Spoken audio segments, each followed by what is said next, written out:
یہ جو مال انسان کماتا ہے نا،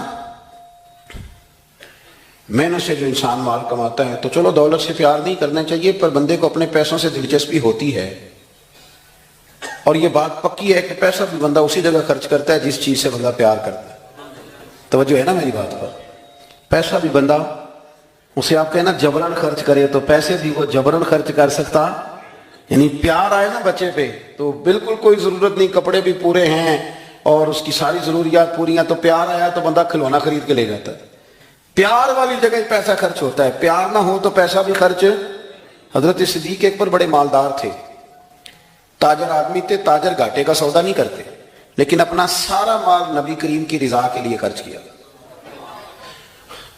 چلتے چلتے حضور نے فرمایا کہ کبھی بلال آزاد ہو جائے نا تو بیچارہ بڑی تکلیف میں۔ حضرت ابوبکر صدیق فرماتے ہیں 100 اوقیہ سونا میں جیب میں ڈال کے لے گیا۔ توجہ ہے میری بات پر؟ غلام کی قیمت ہی 1-2 اوقیہ، کتنا لے کے کتنے گئے؟ چلے میں کچھ نہیں کہتا، ایک دفعہ بول دیں سارے، کتنا جی؟ لو جی بھی نہیں کچھ بولے، میں نے بتا دیا 100، یعنی سمجھ لے چیز 1 روپے کی لے گئے 1 لاکھ روپیہ جیب میں ڈال۔ حضور نے چاہا ہے نا بلال آزاد ہو جائے، تو محبوب کی چاہت کی کوئی ریٹ ہے ہی کوئی نہیں، لے گئے۔ جا کے امیہ بن خلف سے کہا کہ میں بلال کو خریدنے آیا ہوں، تو وہ کہنے لگا 30 اوقیہ سونا لوں گا بلال کو آزاد کرنے کا۔ آپ کا تو مجھے نہیں پتا، میں دیہاتی آدمی ہوں، دیہاتوں میں نا کبھی کوئی بیل، کوئی بھینس، کوئی گائے خریدنے جاتے تھے تو جس نے نہیں نہ بیچنی ہوتی تھی وہ بڑے مہنگا ریٹ بتا دیتا تھا، اور سامنے والا کہتا تھا لگتا ہے تیرا پروگرام نہیں دیکھتا، یہی ہوتا تھا نا، تو پیسے اتنے مانگ لیے تو دینے نہیں چاہتا۔ تو حضرت بلال حبشی کتنے پیسے بھائی؟ اس نے کہا جی 30 اوقیہ۔ وہ کہتا میں نے اتنے مانگے تھے کہ کوئی دے سکے، میں نے بڑے پیسے مانگے، جب کہا نا 30، تو ابوبکر صدیق فرماتے میں تو 100 لے کے گیا تھا، کہتے میں نے 30 نکالے اور دے دیے۔ حضرت بلال کو آزاد کرایا۔ امیہ بن خلف کہنے لگا ابوبکر تو تاجر بندہ ہے، سیانہ بندہ ہے، ایسے تو نہیں تھا نا کہ کوئی بندہ باہر سے آیا، تو مکے کا باسی اور زمانہ تجھے جانتا ہے، اگر تو 1 اوقیہ سونے پہ اڑ جاتا نا کہ میں صرف 1 اوقیہ میں بلال کو خریدوں گا، 1 میں، تو امیہ کہنے لگا میں 1 پر بھی بیچنے میں تیار تھا، میں نے تو 30 اس لیے مانگے تھے کہ تو چلا جائے، اور میں نے 30 مانگے تو نے 30 دے دیے، حالانکہ تو 1 اوقیہ پہ ضد کرتا تو میں دے دیتا۔ حضرت ابوبکر صدیق مسکرائے، فرمانے لگے تو ابھی کافر ہے، تجھے ابھی ایمان کے ذائقے کا پتہ نہیں، یہ تو ابھی آشنا نہیں نا، تجھے کیا پتا ہو یہ بھی ایک مزہ ہے، تجھے پتہ نہیں نا یہ بھی ایک ذائقہ ہے، یہ بھی ایک سرور ہے، تو ابھی اس سرور سے دور ہے۔ وہ اقبال کہنے لگے نا بے خطر کود پڑا آتش نمرود میں عشق، عقل تھی محو تماشائے لبے بام ابھی، اور پھر کہنے لگے پختہ ہوتی ہے اگر مصلحت اندیش ہو عقل، اور عشق ہو مصلحت اندیش تو ہے خام ابھی، اور پھر کہنے لگے عقل عیار ہے۔ عیار کا سادہ ترجمہ مکار ہوتا ہے، عقل عیار ہے، 100 بھیس بنا لیتی ہے، لیکن عقل کو عیار کہا، عقل عیار ہے 100 بھیس بنا لیتی ہے، عشق بیچارہ، پہلی بات یہ دیکھیں کتنی تگڑی کر دی، وہ عیار ہے اور یہ بیچارہ، عقل عیار ہے 100 بھیس بنا لیتی ہے، عشق بیچارہ، نہ ملا ہے نہ زاہد نہ حکیم، بیچارہ جو ہوا ہے بیچارہ تو لہذا کچھ بھی نہیں۔ تو وہ امیہ کہنے لگا تو 1 پہ اڑ جاتا تو میں 1 کا بھی دے دیتا، تو صدیق اکبر ہنسے، جناب بلال کا بازو تھاما، کہنے لگے امیہ تیرا کیا خیال ہے، میں نے کبھی جھوٹ بھی بولا ہے؟ امیہ کہنے لگا نہیں آپ تو صدیق معروف ہیں۔ تو حضرت صدیق اکبر کہنے لگے امیہ سن، پھر تو کہتا ہے نا کہ تو 1 پہ اڑتا، میں 1 پہ اڑتا تو 1 کا بھی بلال دے دیتا، اور میرا دعویٰ یہ ہے کہ تو نے 30 مانگے، تو 100 مانگتا تو میں 100 کا بھی بلال خرید لیتا، تو اس لیے کہ یہ حضور کی چاہت ہے۔ آپ سمجھ لیں کہ مال وہاں خرچ ہوتا ہے جہاں انسان کو بڑا پیار۔ آپ نے سنا ہوا ہے، میں زیادہ تفصیل میں نہیں جاؤں گا، آپ نے سنا ہے کہ حضرت عمر فاروق گھر کا آدھا مال لے آئے تھے۔ آدھا لانا بھی کوئی آسان کام ہو، 2.5% زکوٰۃ ہوتی ہے، پر جن کو دینی پڑتی ہے نا وہ بیچارے 15 مفتیوں سے فتویٰ لیتے ہیں کہ کتنوں کو 2 لاکھ بچ ہی جائے تو چنگا ہے۔ وہ 15 مفتیوں سے پوچھتے ہیں کہ کوئی گنجائش ہے، اب بہن بھی حصہ مانگ رہی ہے، فلانا بھی مسئلہ ہے، قرضے بھی ہیں، کچھ کمیٹیاں، بڑے چکر چلاتے ہیں، حالانکہ دینے کتنے ہوتے ہیں 2.5%، 50% دیا حضرت عمر فاروق نے، 50%، آدھا مال۔ کہتے میں نے سوئی دھاگا بھی آدھا کر لیا، میں نے گھر کے کپڑے بھی آدھے کر لیے، میرا خیال تھا ابو بکر سے جیتنا ہے۔ ابو بکر سے جیتنا ہے، ہر شے عادی کر کے لے گیا لیکن قربان جاؤں. کہتے میں نے سارا مال رکھا. ادھر سے ابو بکر صدیق بھی آئے. جب وہ آئے تو پیر میں جوتا کوئی نہیں، سر پہ ٹوپی کوئی نہیں، لباس پہنا ہوا ہے ٹاٹ کا تینوں لب دیں آپ گواچے، ٹاٹ کا لباس پہنا ہے. آئے کہنے لگے نبی کریم نے جو سوالات کیے نا تو سوالوں میں بڑا فرق تھا. حضرت عمر فرماتے ہیں حضور نے جو سوال قائم کیے نا ہم دونوں میں تو سوالوں میں ہی بڑا فرق تھا. مجھ سے حضور نے فرمایا کیا لے کے آئے ہو؟ میں نے کہا دا ذرا میری بات پہ توجہ کرنا. کہتے ہیں مجھ سے سوال یہ ہوا کہ کیا لے کے آئے ہو؟ اور کہتے ہیں ابو بکر صدیق سے یہ نہیں پوچھا کیا لے کے آئے، ان سے پوچھا گھر میں کیا چھوڑ کے آئے ہو. کہتے ہیں سوال پہ ہی بات ختم ہو گئی. اور میں کہ عمر تو کتوں جتنا ہے، یہاں تو سوال ہی الگ ہو گیا ہے. مجھ سے پوچھا جا رہا ہے کہ بھلا کیا لے کے آئے ہو؟ تو میں نے کہا یا رسول اللہ آدھا لے آیا ہو. اور ابو بکر صدیق سے یہ نہیں پوچھا کیا لے کے آئے ہو. کہا ابو بکر بھلا گھر کیا چھوڑ کے آئے ہو؟ کہتے ہیں وہیں بات ختم ہو گئی. ابو بکر صدیق نے بھی بڑا اعلیٰ جواب دیا. یہ نہیں کہا کہ حضور سارا کچھ لے آئے، انہوں نے بتایا کہ حضور میں کوئی لوارث تو نہیں نا، یا رسول اللہ میں کوئی کنگال تو نہیں نا، حضور میں کوئی چھوٹے موٹے لاجپال کا ماننے والا ہوں. یہ نہیں کہا حضور سارا لے. عمر کہتے ہیں اگر حضور کے سوال میں فرق تھا نا تو میرے اور ابو بکر کے جواب میں بھی بڑا فرق تھا. حضور نے پوچھا کیا لائے ہو تو میں نے کہا آدھا لایا ہوں.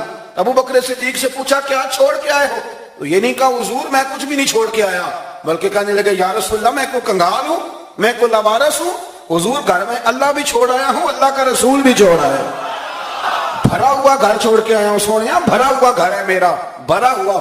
بیان ہو کس زبان سے مرتبہ صدیق اکبر کہ محبوب خدا محبوب ہے صدیق اکبر کا، اور لٹایا راہ حق میں گھر کئی بار، ایک بار نہیں کئی بار لٹایا راہ حق میں گھر کئی بار، اس محبت سے کہ لٹ کر حسن گھر بن گیا صدیق اکبر.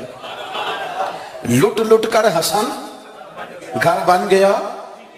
اچھا ایک اور بات بھی، کچھ لوگ نا قریب رہتے ہیں پر رضا کو نہیں سمجھتے. قریب رہتے ہیں رضا کو سمجھتے، یہ نہیں سمجھتے کہ ابا جی کی رضا کس بات میں، میرے استاد کی رضا، میرے شیخ راضی رضا نہیں سمجھتے. کہانیاں بناتے ہیں، ناراض نہ ہونا، سٹوریاں بناتے ہیں. وہ نہیں جی نہیں ابا جی کو بھی تو پتہ ہے نا میرے بھی بچے ہیں. جی ہاں جی لیکن ہیں تو وہ ابا جی نہ آپ کے، ہیں تو ابا جی نہ، رہیں گے بھی ابا جی. تو اگر ان کو یہ پتہ ہے کہ آپ کے بچے ہیں تو آپ کو بھی تو پتہ ہے نا جو میرے ابا جی ہیں، تو آپ بھی تو تھوڑا خیال فرمائیں. ہم کہانیاں بناتے ہیں پر رضا کو سمجھتے. حضرت صدیق اکبر نبی کریم کی نا رضا کو سمجھتے تھے. وہ سمجھ گئے تھے کہ سونا کن کاموں میں راضی ہوتا ہے. یہ اس پہلو کو بس سمجھ لیں، جو یہ سمجھ گیا نا وہ پا گیا، وہ جیت گیا. جو جہاں آ گیا نا یہ سمجھ لگ گئی، جو مزاج کو جان گیا، جسے پتہ چل گیا، وہ بس نا بات کو سمجھ گیا. حضور صلی اللہ علیہ وسلم نے نا فجر کی نماز پڑھائی، فجر کی، اور حضور فجر کی نماز پڑھا کے فرمانے لگے بھئی کسی بندے نے روزہ رکھا ہوا ہے؟ حضرت عمر کہتے ہیں رات کو میرا ارادہ تھا رکھوں، پر سویرے پہ میں نے گرا دیا نہیں رکھا. حضور نے دوسری دفعہ پوچھا بھئی کسی نے روزہ رکھا ہے؟ تو حضرت صدیق کے اوپر نے ہاتھ کھڑا کیا، اس کی یا رسول اللہ میں نے رکھا ہوا. آپ حکم نہ دیتے تو نہ بتاتا، پر روزہ رکھنا بھی آپ نے توجہ دلائی ہے تو حکم بھی آپ کا بتاؤ تو بتا دیے. حضرت عمر کہتے ہیں حضور نے فجر کی نماز پڑھائی، فجر کی. دوسرا سوال پوچھا بھی کسی نے کسی بیمار کی تیمارداری کی ہے؟ تو حضرت عمر کہتے ہیں میں نے فٹافٹ عرض کی یا رسول اللہ ابھی تو نماز فجر پڑھی ہے، تو اب گھر جائیں گے تو تیمارداری کریں گے. تو حضور نے فرمایا عمر تو ذرا ٹھہر جانا، جلدی نہ کر، ٹھہر نہ ذرا، رک تو صحیح. تو حضرت عمر فاروق رضی اللہ تعالیٰ عنہ فرماتے ہیں میں چپ کر گیا. حضور نے فرمایا بتاؤ بھی کسی نے تیمارداری کی ہے؟ تو صدیق اکبر نے ہاتھ کھڑا کیا. عرض کی یا رسول اللہ عبد الرحمن بن عوف رضی اللہ تعالیٰ عنہ 2-3 دن سے نماز پڑھنے نہیں آ رہے تھے. رات میں نے پتہ کرایا تو پتہ چلا بیمار ہے، اور حضور مجھے یہ بھی پتہ ہے وہ میرا یار ہے، مجھے پتہ ہے رات کو جلدی سوچا پر تہجد میں ضرور اٹھتا ہے. تو حضور میں بھی ذرا فجر کا وقت جلدی اٹھا ہوں، تو فجر میں آنے سے پہلے عبد الرحمن ابن عوف کی تیمارداری کر کے آیا. حضرت عمر کہتے ہیں میں نا ہلکا ہلکا ڈھیلا پڑ گیا. حضور نے تیسرا سوال پوچھا، فرمایا کسی نے کسی مسکین کو کھانا کھلایا؟ کھانا کھلایا کسی مسکین کو؟ حضرت سیدنا عمر فاروق کہتے ہیں میں نے پھر عرض کی، میں نے کہا یا رسول اللہ ابھی تو فجر پڑی ہے. گھر جائیں گے کوئی چیز لیں گے تو کھانا کھلائیں گے تو حضور پھر مسکرائے، فرمایا عمر تو ذرا ٹھہر نہیں جاتا، ذرا ٹھہرنا، ذرا نظارہ تو کرنا، گویا یہ شان صدیق اکبر کا جلسہ ہوگا، ذرا ٹھہرنا۔ حضور نے پھر پوچھا بھی کسی نے کسی مسکین کو کھانا کھلایا ہے؟ تو حضرت عمر کہتے ہیں لوگ سارے دائیں بائیں دیکھ رہے تھے اور میں چپ کے ابو بکر کو دیکھ رہا تھا، کہ مجھے پتا تھا کہ بولنا اسی لیے ہے، اور دل میرا کر رہا تھا کہ کہہ دوں دیو جناب جواب، دل میرا کر رہا تھا۔ وہ سمجھ گئے تھے کہ سونا راضی کن کاموں میں ہوتا ہے، بھائی یہ نقطہ انہوں نے پا لیا تھا۔ حضور نے فرمایا بتاؤ کسی مسکین کو روٹی کھلائی ہے؟ تو جناب سیدنا صدیق اکبر نے ہاتھ کھڑا کیا، عرض کی یا رسول اللہ سویرے اٹھا ہوں تو چھوٹا بیٹا بھی اٹھ گیا تھا، اور میرے وضو کرتے سنت پڑھتے ماں سے کہنے لگا بھوک لگ رہی ہے، تو ماں نے 2 روٹیاں بھی پکا دی، تو حضور ایک اس نے کھائی دوسری اس کے ہاتھ میں تھی۔ جب ہم نکلے ہیں نا گھر سے تو دروازے پہ ایک فقیر کھڑا تھا، مسکین کھڑا تھا، کہہ رہا تھا رات سے بھوکا ہوں، کوئی دروازہ کھلنے کا انتظار کر رہا تھا، ابو بکر سب سے پہلے تیرا ہی کھلا ہے۔ تو حضور میں نا اس مسکین کو ایک روٹی کھلا کے آیا ہوں۔ حضرت عمر فاروق کہتے ہیں میں نے گردن جھکا لی اور میرے رسول کریم نے فرمایا اے اللہ میرے ابو بکر پہ رحم فرما، اللہ میرے ابو بکر۔ وہ سمجھ گئے کہ مزاج شناست سمجھ آ گئی تھی کہ حضور کن باتوں میں، اور نا اپنے اوپر وہ سارا کچھ طاری کر دیا تھا انہوں نے، طاری، ان کی ادائیں بالکل ڈھل گئی تھی نبی پاک کی اداؤں۔ 3 دن وہ غار ثور میں رہے تو ہمارے صوفیاء فرماتے ہیں کہ ان پر تجلیاں بھی پڑی محبوب کی معرفت کی۔ جب مدینے آئے نا نبی کریم کو لے کے تو کچھ لوگوں نے حضور کی زیارت کی تھی، کچھ نے نہیں کی تھی، تو کچھ آتے تو نبی پاک کی دستبوسی کر کے بیٹھ جاتے، حضرت ابو بکر سے ہاتھ نہ ملاتے، اور کچھ صرف حضرت ابو بکر سے ہاتھ ملاتے اور حضور سے ہاتھ ہی نہ ملاتے۔ میری بات پہ توجہ ہے آپ حضرات کی؟